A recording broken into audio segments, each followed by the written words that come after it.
It's nice to think that one act of kindness will be repaid by another. But can one miracle be responsible for another miraculous event? The answer is yes, and our next story is the proof. It's a tale of two heroes. One's a firefighter, and the other one is, well, a surprise. And it all begins in a blazing inferno. In the fall of 1990, an industrial fire in Santa Ana, California was the scene of a remarkable miracle when fireman Lorenzo Abundis single-handedly lifted a fiery half-ton section of wall to save the lives of two fellow firefighters. For his courage, Lorenzo was awarded the Medal of Valor by the California State Firemen's Association. The City Council and the Mayor all commend you on your heroism and effort. But his most meaningful reward would come later, when one of the firefighters he'd saved presented him with a special gift of thanks, a Rottweiler puppy that Lorenzo named Cinder. She's learning to sit. She shakes hands now. Cinder was just a love bug. She was always near me, always wanted to be next to me. When I lay in bed, she'd come over to me, cuddle up to me. She'd always sleep on my chest, you know, as a puppy, and she loved being on top of my chest all the time.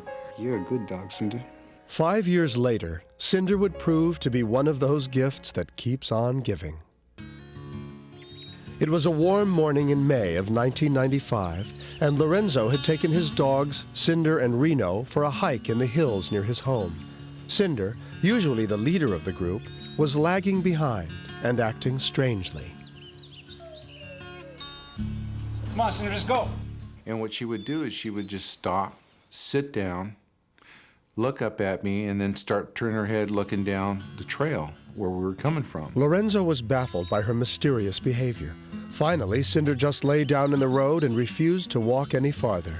What's the matter, Cinder? Lorenzo was afraid she might be seriously ill. Come on, baby, what's wrong?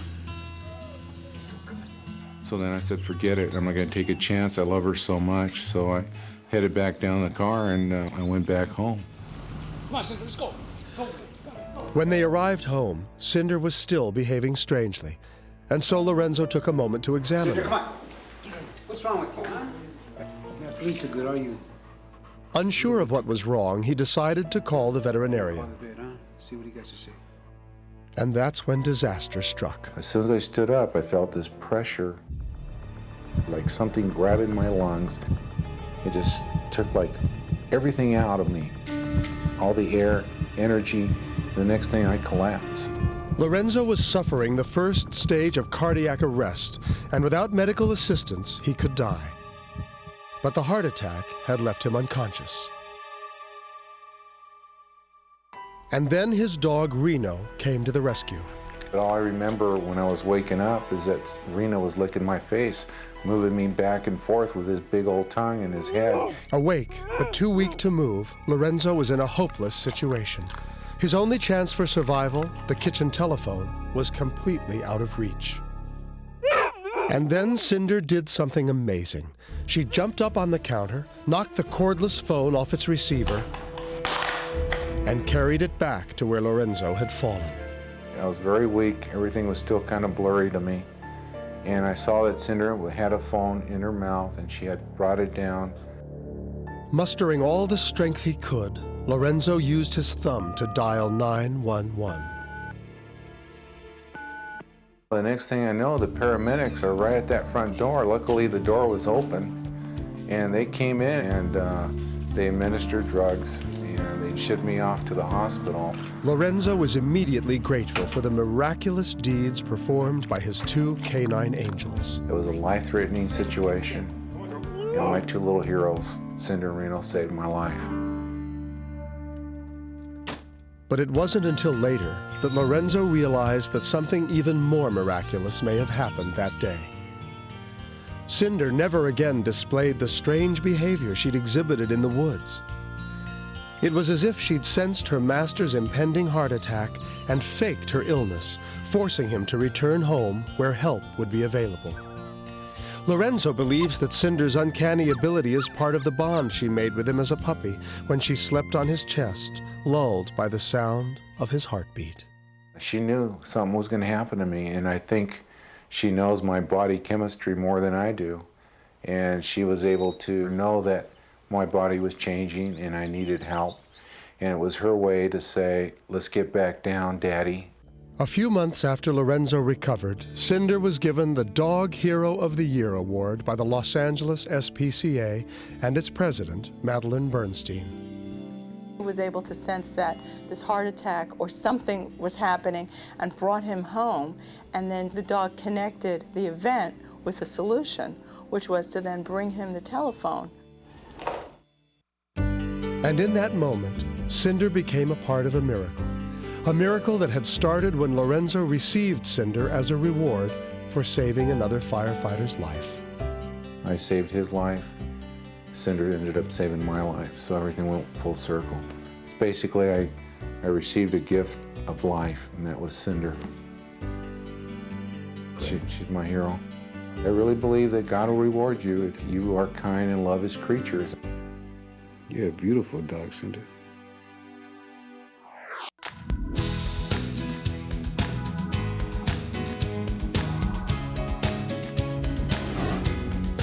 And now, Richard Thomas. Is it a miracle when an animal does something so out of the ordinary that it's almost as if it possessed some sort of human intelligence? Some might say, no, animals are capable of many unusual and unexpected things. Of course, these people probably aren't alive today because of the quick thinking of a four-legged beast, unlike the man you're about to meet, a man who definitely believes in miracles.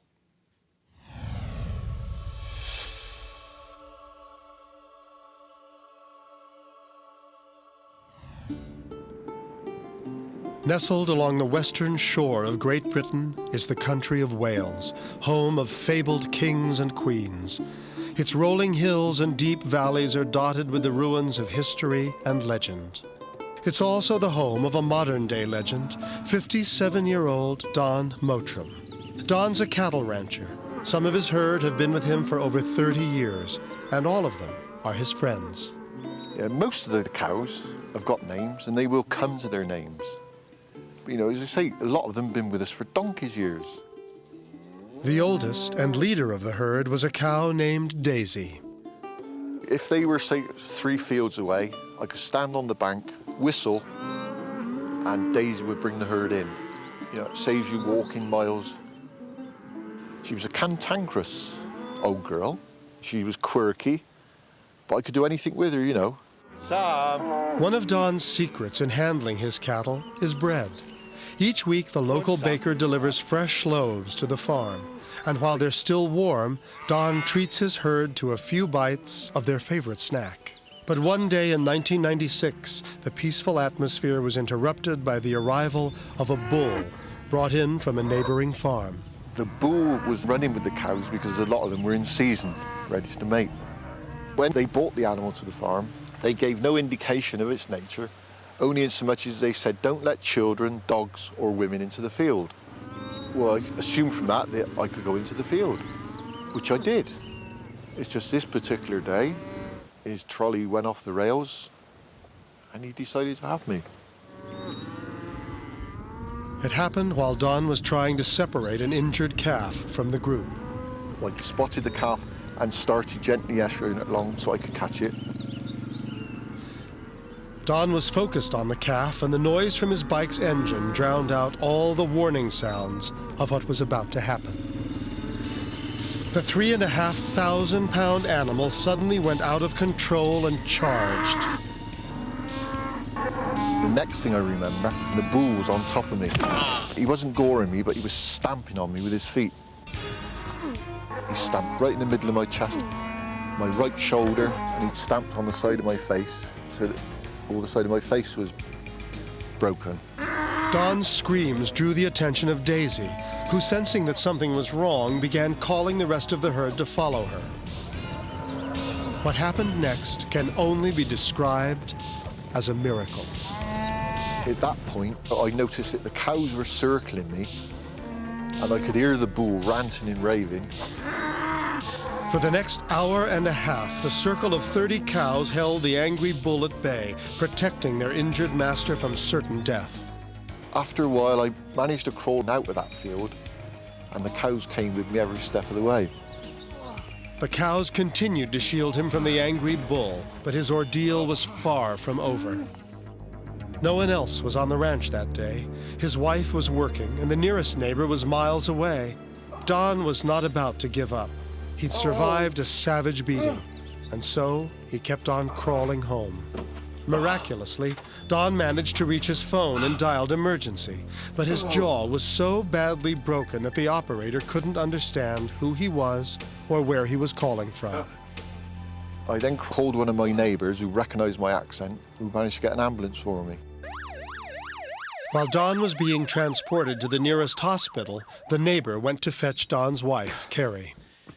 Carrie. I was at work when it happened, and a neighbour came to tell me. Don's been hurt, we better come quick. I was in hospital, and I was very, very afraid.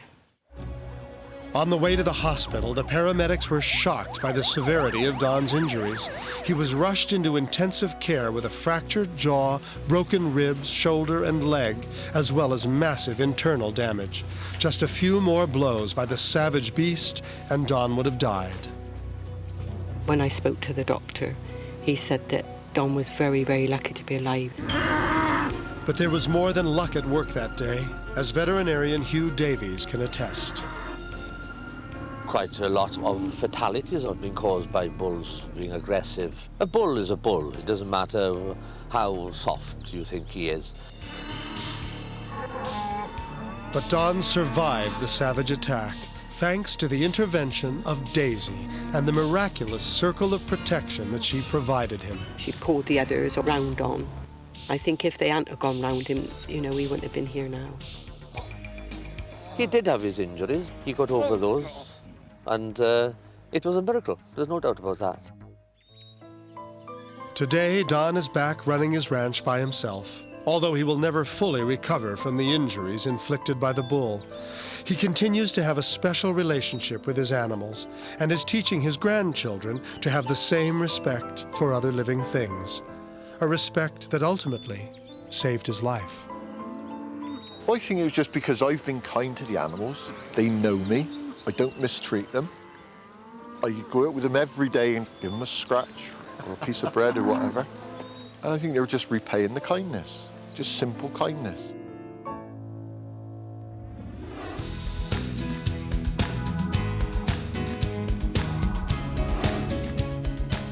And now, once again, Richard Thomas. Time and again on this show, we've seen how animals react during emergencies in uncanny and unpredictable ways. In fact, these stories are so amazing that many people can only describe them as miracles. Well, we have another one for you, and if nothing else, it may change the way you feel about having a black cat cross your path.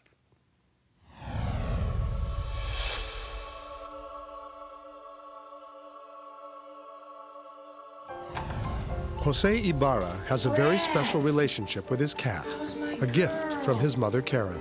My son wanted a cat for his 15th birthday. So we went looking all over, fell in love with this black cat that was abandoned. Good girl. She has her own personality. It's not like any other animal I've ever had. When we would lay on the floor and watch TV, she would just walk up to you, hit you in the forehead, and take off running. She was a brat. That's how she got her name. If Brat treated Karen badly, she made up for it with her devotion to Jose, whom she never left alone. She'd sit there by the door trying to get in, wait till you open it, and, like, bolt in there just so she's in there with you. How's my girl? Any other cat would be just laying around, running around, playing. Brat would just always want to be loved. Brat's love for Jose would be tested a few months later when he suddenly became very ill. Brat, off the counter. Come on. Come on. I'll take her. Okay. I didn't know if I had flu or what was going on. I was just extremely ill. I knew that I never had this kind of sickness before.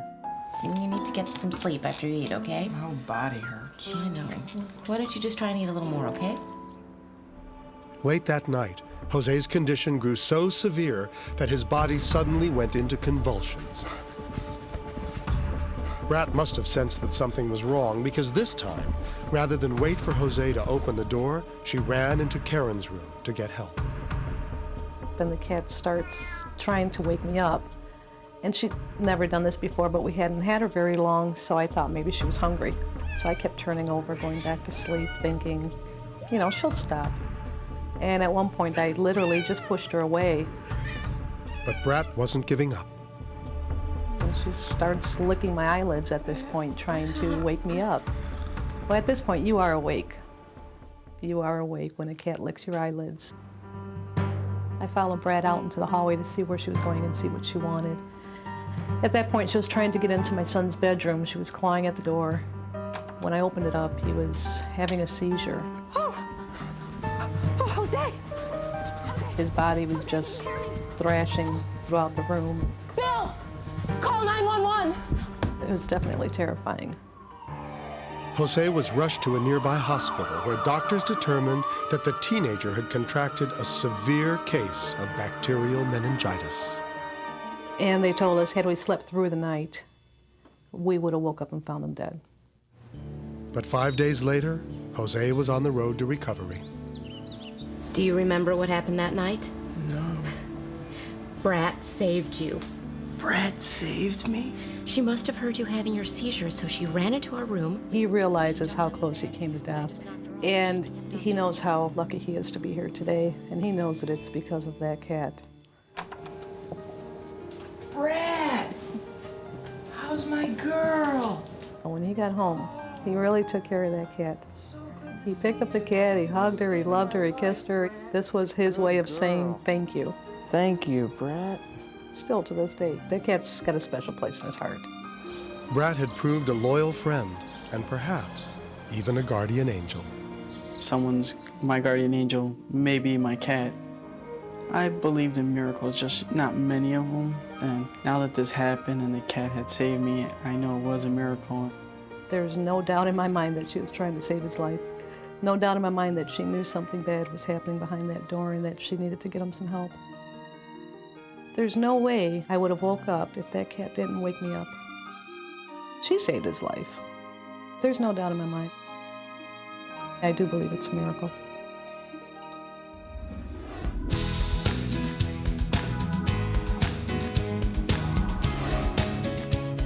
And now, once again, Richard Thomas. I began tonight's show by saying that it was about the courage and resilience of the human spirit, people who've turned hopeless situations into miracles. Well, I left something out. It's also about the courage and resilience of a pig, a little miracle named Spammy.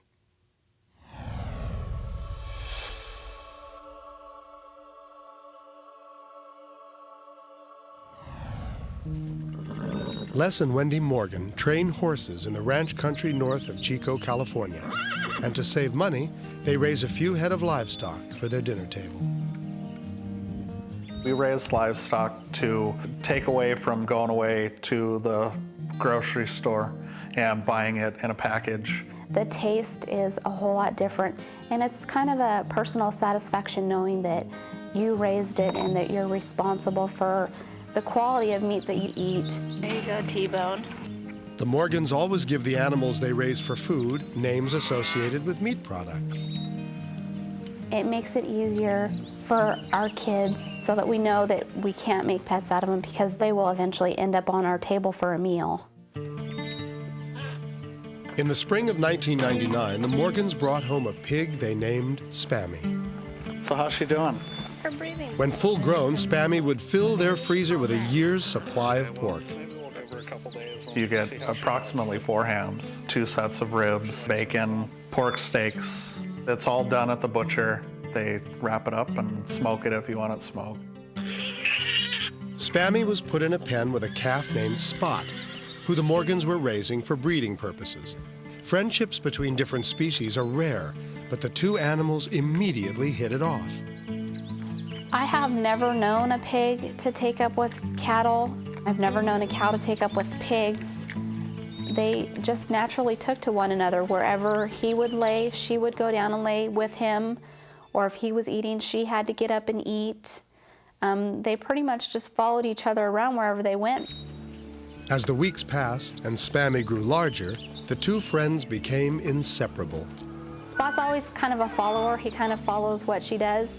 Spammy's always been the one to get into anything that she could.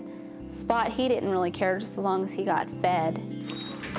Spammy and Spot even became roommates, sharing a shed together.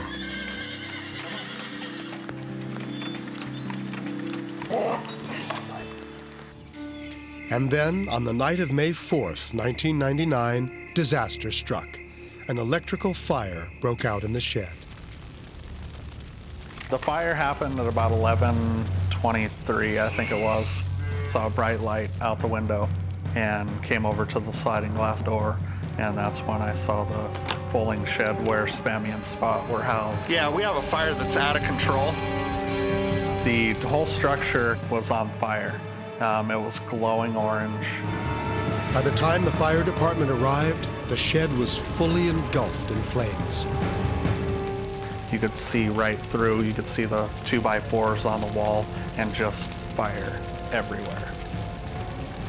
It just looked like one huge flame, and the heat was so intense you couldn't get 20 feet away from it. I thought, there's no way these animals survived. They had perished in the fire. But as the firefighters began probing the wreckage, the Morgans heard an unusual sound. It just sounded like a really upset child, someone who wanted their mom or just somebody that was really frightened. Les followed the sound to a nearby pasture, where he made an astonishing discovery. Spammy had survived. She was stressed, really hot, and she had soot marks that were running down her flank. A short distance away, Les discovered Spammy's constant companion, exhausted from the ordeal. When I found Spot, he was scared. He was a little singed, but he wasn't as stressed out as a pig. It wasn't until firefighter Benny Aguilar pointed out a hole punched through the back wall of the shed that everyone realized just how miraculous Spot and Spammy's survival had been. We noticed that her burn mark was parallel with the wood, and it pretty much lined up because she got a pretty good burn. And also the calf was singed pretty good, so it must have fallen right behind him. The singe marks on Spammy led investigators to conclude that she'd used her body to batter a hole in the flaming wall. Spammy was a hero. I think there's a miracle here. You wouldn't think that she would go to where the fire was to punch a hole in the wall. I don't think that, given the circumstances, any other animal would have done the same. In the weeks that followed, Spammy and Spot made a full recovery. But despite Spammy's act of bravery, the Morgans couldn't afford to keep her. Our budget plans for us to butcher him, and so feeding her beyond the 6 months was an expense that we didn't foresee and that we couldn't really afford. She was still destined for the butcher block. She was going to be raised to put on the table. That was her destiny.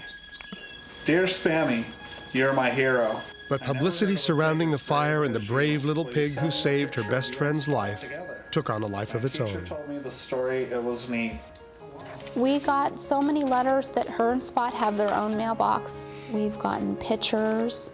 We've actually had people donate a few dollars to help feed her.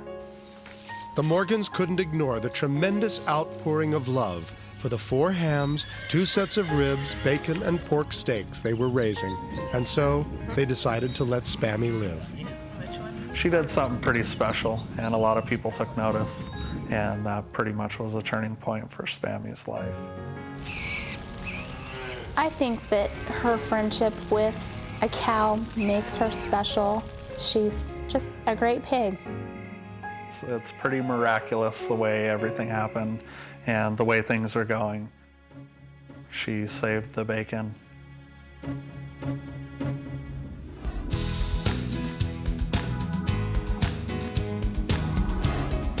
What's the difference between a guard dog and a guardian angel? No, it's not a joke. It's a question that Tom Holloway and Judy Avero have been asking themselves for years. You see, Judy and Tom had a very strange encounter that left them wondering about many things, including the fine line that separates life and death.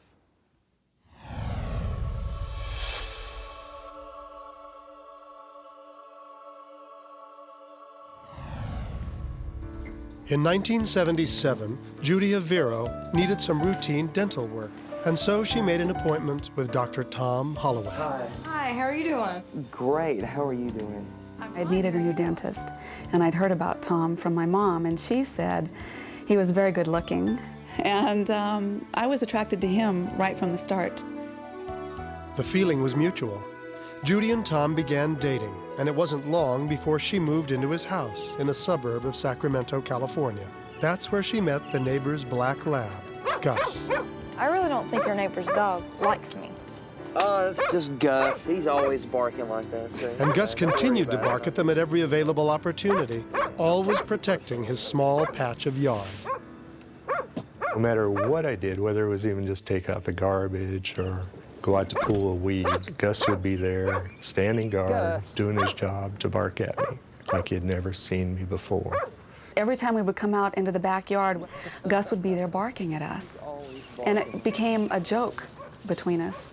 You know, you figure out sometime, you know, maybe he'd learn who we are, you know. But before Gus could learn who Judy was, she and Tom ended their relationship and she moved to Hawaii. Still, they remained close friends. I had been gone for about a year. I was coming back for a vacation. I called Tom. He picked me up and we came over to his house. I'd been out of the scene and we hadn't spoken about Gus, or I hadn't even thought about Gus for a year. Wow, it's Gus. Hey, boy. Gus wasn't barking, and that was very unusual. Hey, doggy. Good boy. Hey. And I was saying, oh, good dog, Gus, good dog, you know.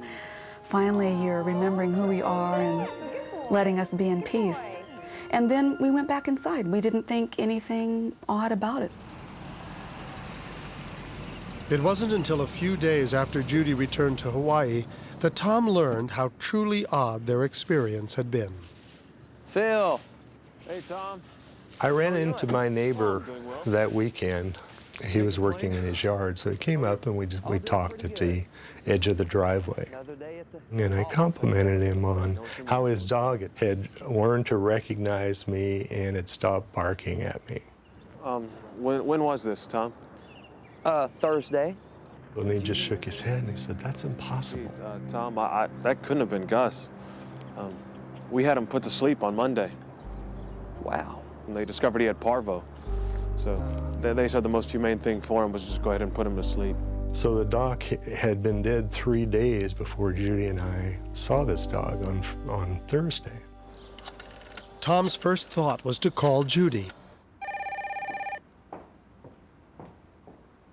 It was such an unusual thing that had happened. Hello?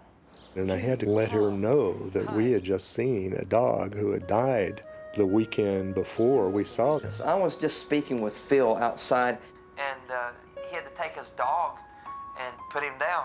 So the other day, what we saw was, I guess, kind of a ghost. Wow, that just gives me chills just to think about it. Judy was astonished, but they were both certain of what they'd seen. It couldn't have been another dog because the neighbor's yard was completely fenced in. Besides, they recognized Gus. There's no question that this particular dog was the dog that I had been used to seeing. There was only one Gus, only one black Labrador in that yard. Tom wouldn't see Gus again until a year later, the day after his neighbor moved away. Gus? I had a feeling that he was somewhat bewildered, so I spoke to Gus. They don't live here anymore. Go find them. And certainly you feel somewhat foolish about talking to a dog, especially a deceased dog. Go home. Go find them. But Gus seemed to understand what I said, and he turned and he walked about 10 feet and just sort of dissolved into the air. I never saw Gus after that day. That was the last time after the neighbors had moved. Tom and Judy have often thought back on that day they saw Gus sitting quietly by the fence. It's a memory that will stay with them forever. Not so much for how strange it was, but for what it means. The miracle for me would be having a hint that what we live is not all there is. There's something beyond, and nothing is as final as it can be. I think that Gus stayed in his position as guardian of the house because he had a bond with that family, and that was his obligation, his responsibility. They don't live here anymore. The miracle was, to me, that life exists after what we call death. And maybe love is a power that can bridge that gap between life and death.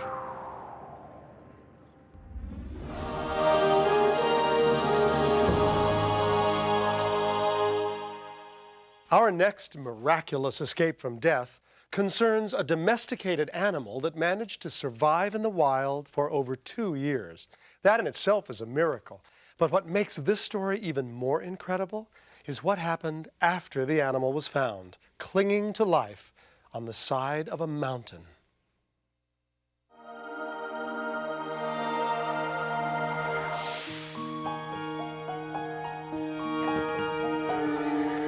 The horse was discovered stranded on a mountain near Birdseye, Utah, by 2 cougar hunters.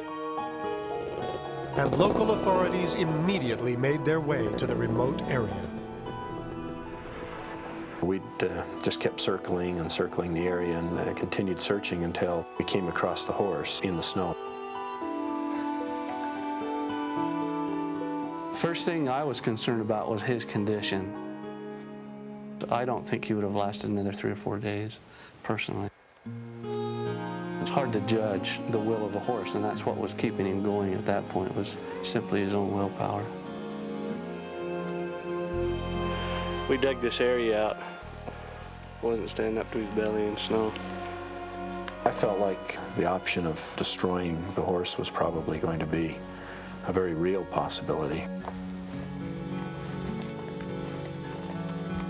What really amazed me is that the horse didn't shy and spook away from us. He wanted attention. He liked being petted. He was a sweet horse. I really liked him. I didn't want to leave him up there. I don't think anybody else did either. They decided to name the horse E.T. because he'd been left behind with no way home. The reason that we decided to rescue the horse was that it was obvious that horse belonged to someone. He was there because he was left behind or got lost. It wasn't his fault, and he and I had become attached. We put the blanket back on him. We let him air out a little bit. It's a nice heavy quilted blanket.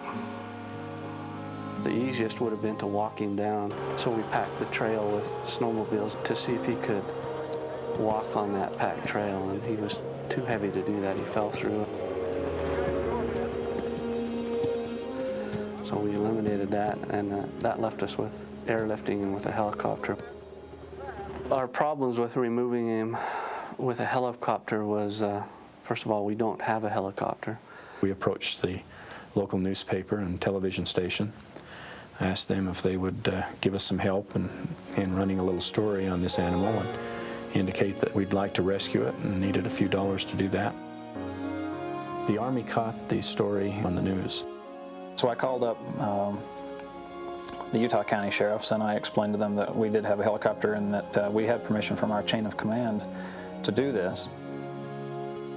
We made arrangements and actually set a time to airlift the horse off of the mountain.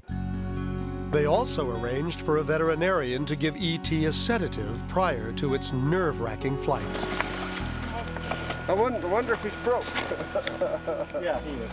E.T.'s temperament was exceptional. Rather surprising for an animal that had been away from people. The horse is just a sweetheart. We brought in the harness that we were going to airlift him off the mountain. It was built for moose and elk, and we weren't sure it was going to work.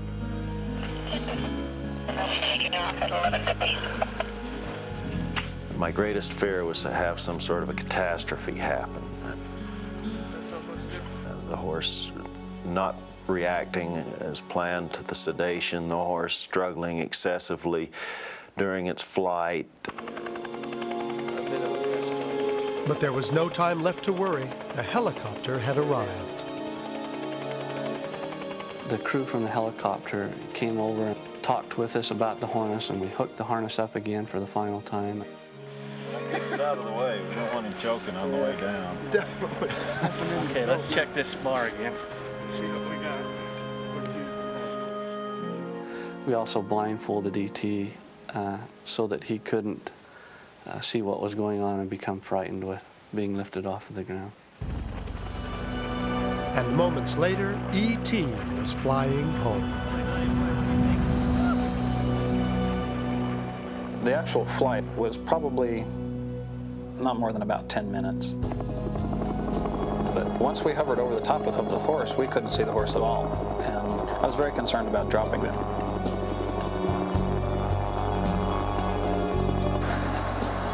We kept the horse about 20 feet off of the ground. So until we got right over the point where we wanted to land the horse.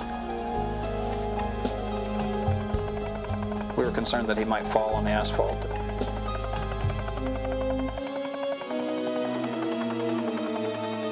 When the horse's feet finally touched the ground, 2 or 3 people rushed out to stabilize the horse. From that point on, we knew we had it made.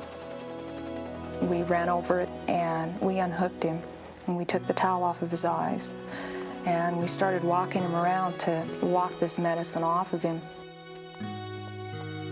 He seemed a little dozy when we got him onto the ground, but he perked out of that real quick.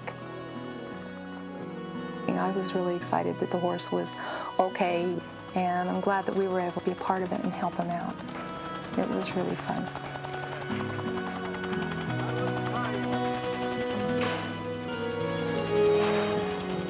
It was almost as soon as we got E.T. back off of the mountain and into a safe environment in the shelter, and we'd gotten all kinds of calls concerning the horse, and one of them said that she was the owner of the horse.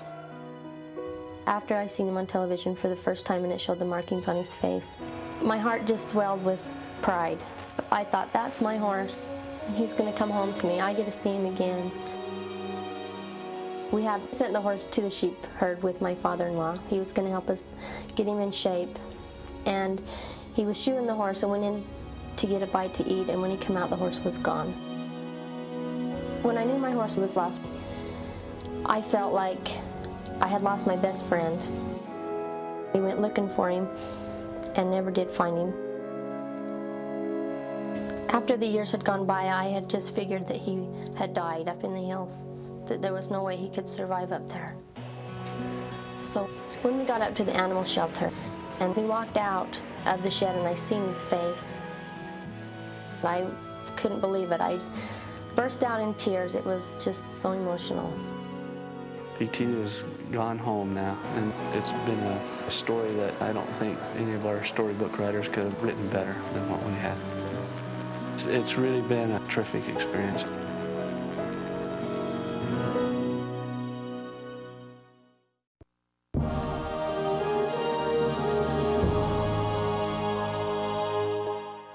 It's little wonder that Great Britain is home to a national maritime museum. For centuries, their navy was the largest and strongest on Earth, and their trade ships controlled the 7 seas. One of their most frequent routes was to the land down under, Australia. And that's where we head now, to witness a miracle of human kindness captured on videotape.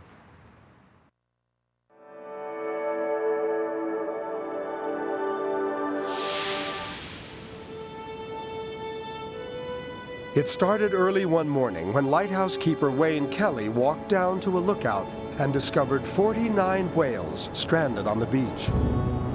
They're strung out along the beach just underneath the lighthouse. A pitiful sight. It was quite devastating really, because it's something that you don't expect. As you can see, some are still moving, so they are still alive. We then came back and phoned the police. Before everyone got here, I grabbed our video camera. Appears to be a baby. Such a disturbing sight looking back up the beach with all these beautiful whales. I think every radio station in Australia contacted us on the phone that morning. To reveal 50 whales, the false killer species, strewn along the sands. 49, all struggling for life. The immensity of the rescue operation became apparent. They'll certainly need many volunteers. The radio reports brought a handful of local volunteers racing to the beach. Rowan Peterson Shaw was among them. It was a desperate sort of a feeling. There were very few people there at the time, and whales just stranded, and we didn't know what to do.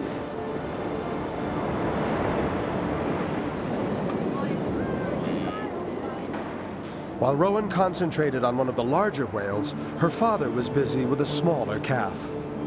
And they tried to put that one out.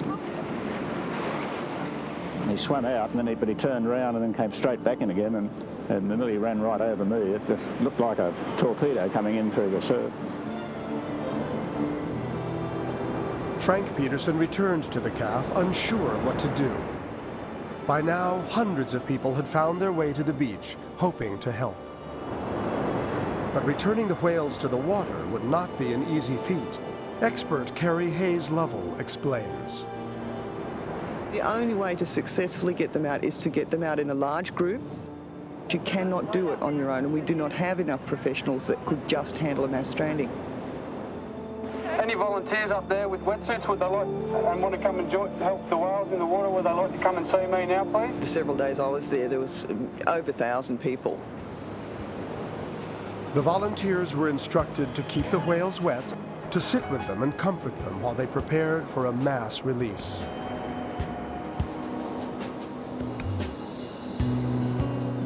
It was a group effort, and everyone pitched in, from young to old, including many military personnel.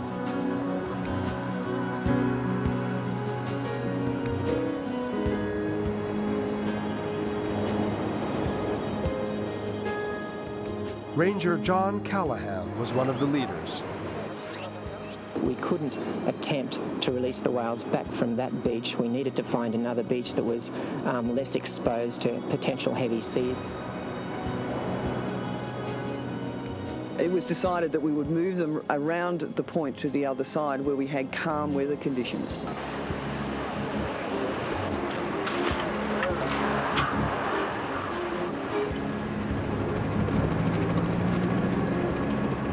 For the next 2 days, they slowly and carefully transported the whales to the other, more protected side of the peninsula, where they were finally able to carry them into the waters and release them into several large groups.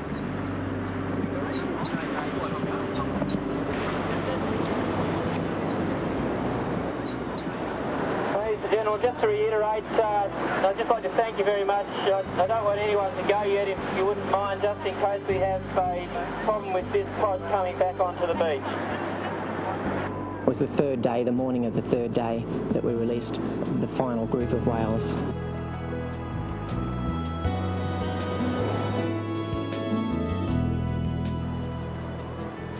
So it was a tremendous reward for all the volunteers that had worked there.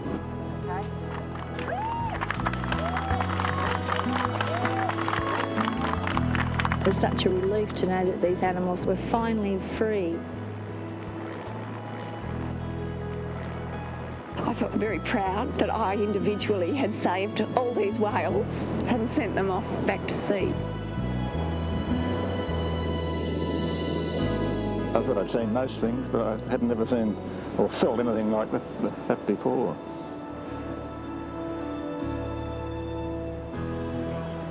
It was an enlightening feeling, just like you were 10 foot high. Those little puffs as they were almost saying goodbye as they made their way out to sea. Or perhaps they were saying thank you for the miracle that set them free.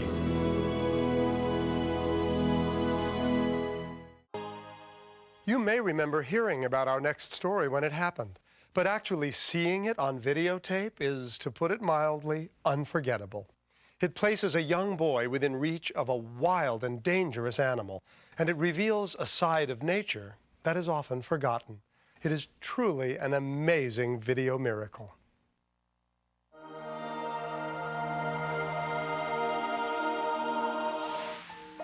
Come on down. Oh, no, it's coming down. Come on, come on. Visiting the wild animals at the local zoo on the Isle of Jersey in Great Britain seemed like a perfect Sunday outing for Brian LaLion and his family. I suppose we were only there about 5 or 6 minutes, and we moved over to the gorilla complex. Just as I was getting there, I heard a woman in distress sort of screaming, "My baby, my baby." 5-year-old Levon Merritt had fallen over the wall into the gorilla pit as his father Stephen watched in horror. And I saw this blood from the back of his head, and I didn't think, that we were going to get him out alive. I was videotaping the gorilla, and I knew he was going to come down to the boy. My first reaction was that the gorilla was going to do something terrible, perhaps.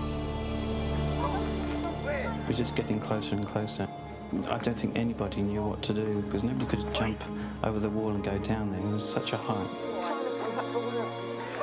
Everything seemed to happen very slowly. The gorilla walked over to the little boy that was unconscious on the ground, and it was really a shock to know that this massive animal was leaning over this little boy. I just couldn't believe what I was seeing. Everybody was in panic. They were asking where the keepers were to get someone to help him to get the child out. And they knew that I was his mother, so they wouldn't actually let me look over the wall. They took me round to the back and made me cups of tea. This big one seemed to be protecting him, seemed to be keeping the little ones away. I was surprised that he just sat there and just looked up at the people. So obviously he was really interested and quite tame, really, towards the boy. The gorilla stroked him and sniffed him and pulled up his shirt with his finger to get the boy's scent. It was a surprise that they seemed to be gentler than you expect. You think they'd go in there and try to tear someone to pieces.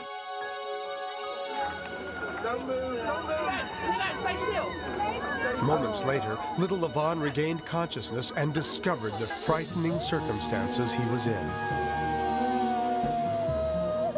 His terrified cries scared the older gorilla away.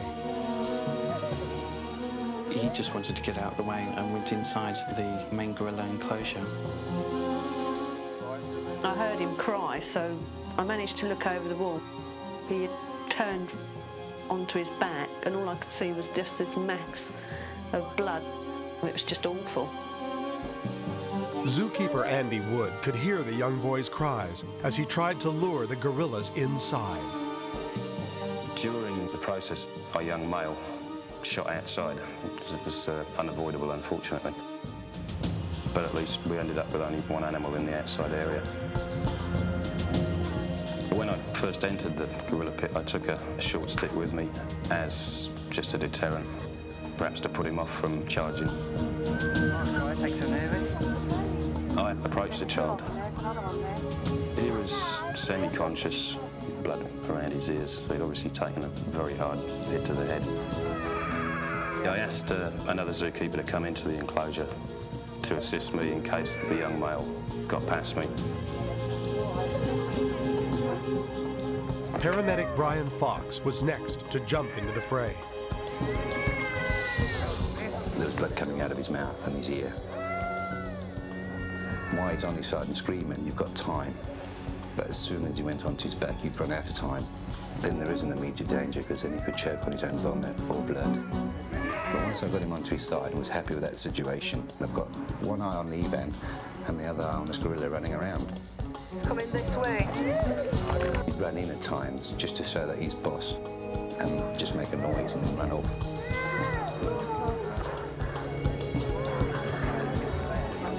The ambulance man was paler than anybody I've ever seen in my life. He was just drained. He's just looking. The young male was excitable, running up and down and charging about. In a situation like that where you've got an excitable gorilla, you perhaps have to be a little more bold than you would be normally. He's a very outgoing gorilla. I mean, very playful, very boisterous. That's his personality. basically appears very, very aggressive, but most of it isn't. A lot of it's bluff. With the gorilla running around, you couldn't go to the doors, which is right across the other side of the complex. And the only way out, quickly, and we had to be quick, was to come up on the rope. They lowered the rope down to me, and then 30 or 40 people just pulled me straight out the wall. I think this is probably the worst thing that a parent can go through. I actually thought I'd raised a child to 5 years old, and that was it. That was the end of his life. When the boy came up, there was a big cheer that he came out, and then they put him into the ambulance and rushed him to hospital. He was in hospital for 3 weeks. He had a very severe skull fracture, and he's just got to be careful with his arm. But apart from that, he's just like any normal 12-year-old. The first time I saw the video, it was in hospital and I was on the news. When I was laying down on the floor, I remember looking up and seeing all the crowd's faces. I just remember looking around and seeing the big gorilla just sitting there. After that, I just fell back into unconsciousness. The fact that the child was unconscious basically brings out the tenderness, the caring that's in a gorilla. I think he was very concerned for the child. It changed a lot of people's views on gorillas after it happened. After I videotaped this, I went home and just had a look to see what I'd videotaped. Then it really sort of sunk into me what had really happened. And what had happened was nothing short of a miracle. To have survived the 30-foot fall with only minor injuries was incredible. But the protective and caring nature of the giant gorilla was simply miraculous. I hope that people who see this can understand a little more about the way gorillas work. They'll use their strength and their power when necessary, but not with children. They're nice, they're nice people, which is what I look on them as. I mean, they're just hairier than we are.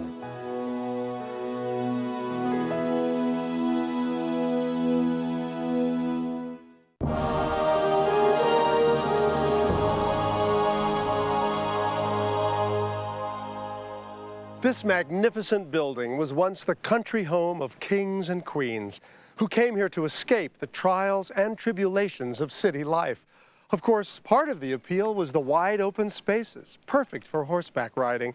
And today, horses continue to define rural English life. Our next story took place a stone's throw from here. It concerns a young girl, her favorite pony, and a night of sheer terror. A night that proved that country life can also have its share of trials and tribulations.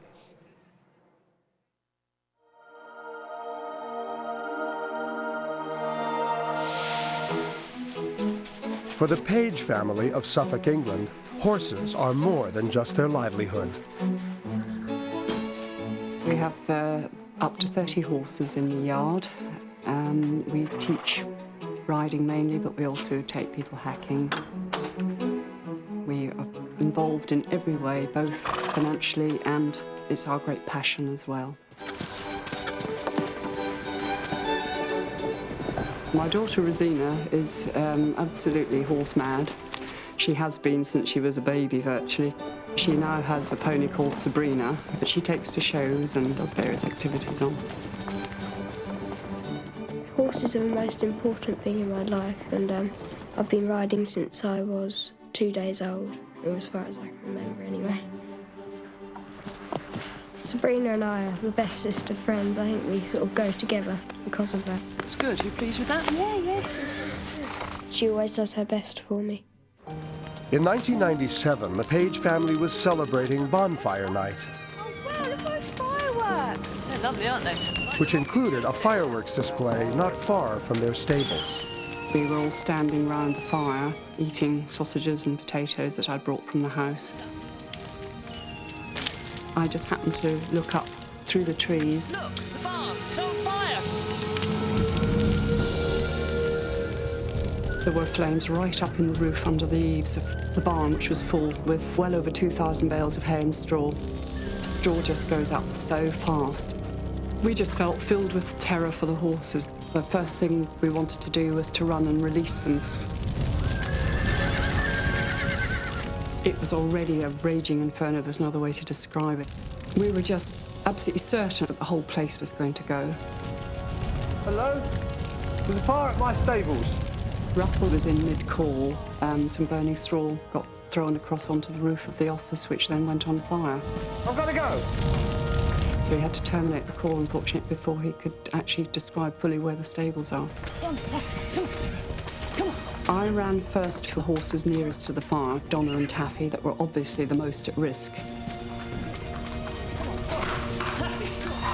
Their eyes were wide and their nostrils dilated. They were too frightened to come with me, too frightened to trust me, even though they'd known me all their lives.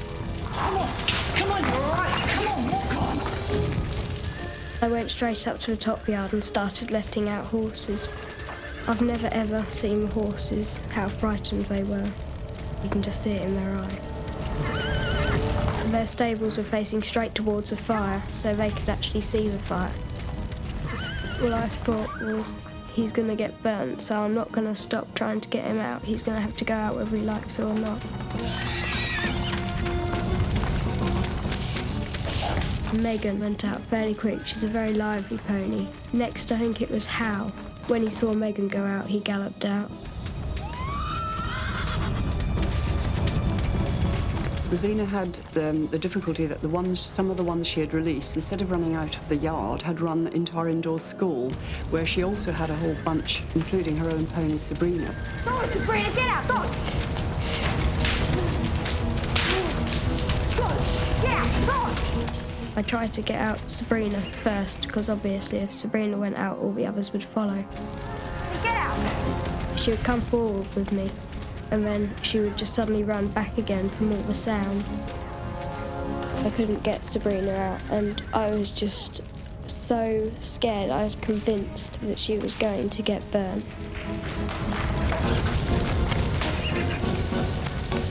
The thing that was most overwhelming was the noise.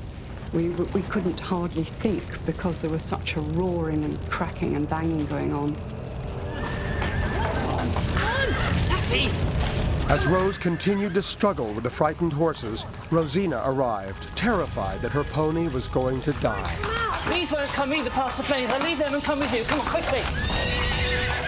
I didn't want to leave the two behind. At the same time, I knew it was absolutely first priority to rescue Sabrina, her pony. When we arrived at the entrance to the indoor school, there were about 7 horses and ponies just charging round and round like a wild herd. They were so frightened. There was a real risk of getting trampled underfoot. My mum ordered me to stay right away, and she promised me she would get Sabrina out. It was really difficult to know how to solve the situation. To begin with, we tried to get round behind the horses and herd them out, but they just were too busy galloping about and panicking completely. The end of the building was actually beginning to burn. It looked as though the whole indoor school was going to go up. And I really felt that it was hopeless for them unless we got them out.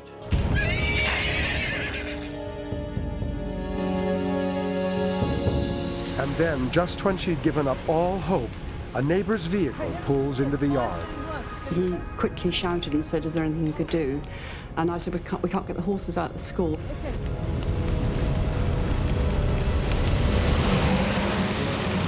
He drove in behind them, which was a very brave thing to do. He had to drive right past the flames.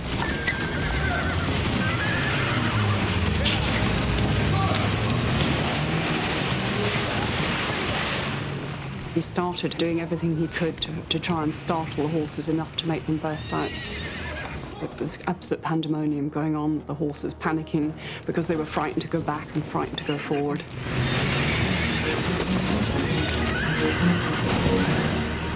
Their whole world had suddenly fallen apart for them. The people they trusted had been chasing them. There was bangs and crashes going on all the time. I don't think they knew what was happening to them. They just were totally petrified.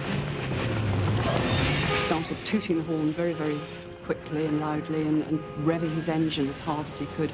And that was the final clincher. I felt a huge surge of relief as the horses all burst for safety.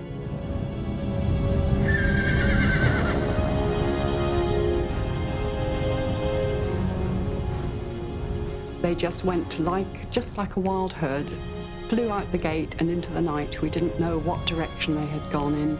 They just went. We just heard thundering hooves disappearing into the distance.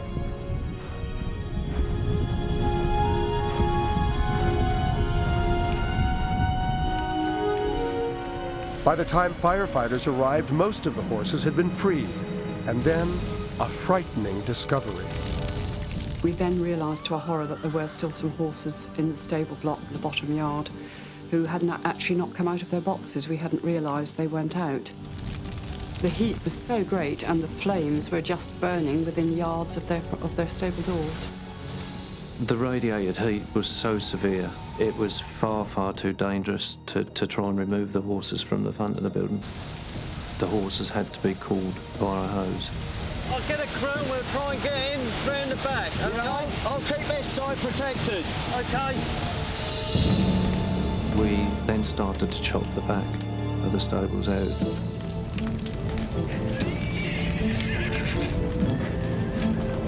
The crew worked very hard to get through the wood, and eventually we did get through to the centre stable. We had access then to the walls either side of the horses. Ryan, let's get this wall down quick. Now, all that stood between the horses and freedom was a low concrete wall. We started to knock the concrete down, which we thought was going to be a fairly easy task, but then suddenly realised that there was reinforced concrete. We feared very much for the safety of the horses, but we just had to do it. There was no other way. We had to get the wall down. The horses in that block were thoroughbreds. They were particularly panicky. There was no way we were going to be allowed to help at that stage because it would have been very, very dangerous for us to try and go in without fireproof clothing on. So we just had to stand there helplessly, saying prayers, really, that they would succeed in getting them out. Once we got the hole large enough in the wall, we tethered the horses with a line, and we then led them out of the rear of the stable across the lawn. They were just so amazing. They were able to lead them out just with a rope round their neck, and they came out like lambs. The cause of the fire was never established, but it could have been a stray firework, but there's no way of knowing. It's a miracle that so many horses were saved that night, and it's down to the courage of Zerna and the family that saved so much work for the fire service. It would have been unthinkable if they hadn't got so many horses out that night. The other horses had scattered far and wide, but most of them hadn't actually gone all that far away when eventually their natural curiosity made quite a few of them amble back towards home again. Sabrina, unfortunately, was one of the ones that didn't amble back. Well, when I got into bed, I was still so convinced that she had died. Are you all right, darling? Yeah, but what about Sabrina? Don't worry, I promise you'll be all right. We just had to try and tell a little fib to her, a little white lie to her that Sabrina was safe. And I just had to pray that by, first light I would find her so that in the morning she would actually be there for her, which luckily she was. I was just so relieved. It was like the happiest moment in my whole life. And now, a year on, our stables are pretty well back to what they were. Rosina and Sabrina, I would say, are probably closer than ever after literally going through the fire together. They absolutely adore each other. They are complete kindred spirits, and they spend many happy hours pony clubbing, going to pony shows, just as they did before. I don't think my life would have been complete without Sabrina because, we just are completely part of each other.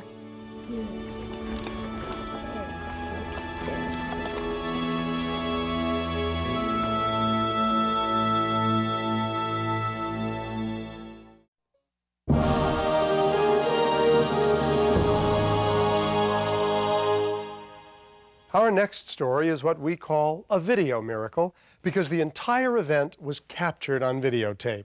And without that tape, you might not believe what actually happened.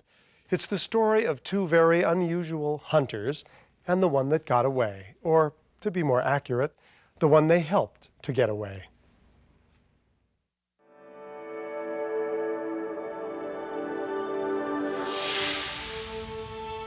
The hunt for wild animals is usually accomplished with firearms, but for two Canadian brothers, video cameras are their weapons of choice. There they are. I used to like hunting with a rifle a lot, but when the family grows up and leaves home, you don't need that much meat anymore. I only hunted for meat anyway. We've had chances to shoot legally, deer and occasionally moose now, but just the thrill of seeing them, of getting close to them, that's where it's at. These deer are sure not scared. So now it's more fun to hunt with a camcorder. It's always something new, something different, sometimes even something exciting. And sometimes even something alarming. And got tangled up in the wire, and he's breathing his last right now. Nice young, oh, terrible. I wanted to put it out of its misery right away, but Ken said he thought we could save it, you know, and I was quite positive that the animal was finished, you know. He's scared spitless, this guy. When we finally got very close to it, then you could see there was some breath coming from its nostrils and also the eyeball moving around. Just the front legs seem to be tied up. The back legs both appear to be free. John quickly decided to call his wife on the CB radio and have her phone the game warden, which she did. He is obviously injured. The leg's been bleeding. The game warden said not to touch it, but we didn't have the choice, I don't think. Either go for it now or probably lose him completely. You know, you were raised on moose meat and your children were raised on moose meat. It's not every day you get a chance to give one back. Now we've got an audience. Look at that. I felt if we cut the wire, we could have a problem of bison getting out. After a few minutes, we decided that if I could loosen that high tensile wire, we could possibly maneuver the wires off its feet. John's trying to release the tension on that top wire. When I released the pressure by slacking off the wire, the animal actually rolled a bit and struggled to get loose, eh? Oh, look at him, he's trying to get up. Lots of life left in that guy. And then I thought, hey, maybe there is a chance that we're gonna save this fella. But the moose remained hopelessly trapped and firmly secured. I still think we could get him away a bit. You know, his feet will come out. You mean pull on the antlers? Yeah. Okay, take the rope, put it around his antlers then. Where is it? I thought if I put the rope around his antlers and could pull from the other side, I'd have a better chance to get away for one thing, so I'll stay clear of his feet. Yeah, go ahead, pull. John tried to pull the moose free, and he almost got it, but it was twisted in there so bad it wouldn't come completely out. We're close, sir. Pull his leg off that wire, John. Here, let me do it. Here, aim this thing. It's already running. We're filming? I decided I wanted to give it a try because I thought maybe I could get right in there by its feet. I can get the rope on that foot, I think. Yeah, you probably can. Be prepared to run for the truck. The moose can be very, very dangerous and very, very fast. I've heard of moose attacking people and vehicles and a rail car even, and knocking a rail car off the tracks.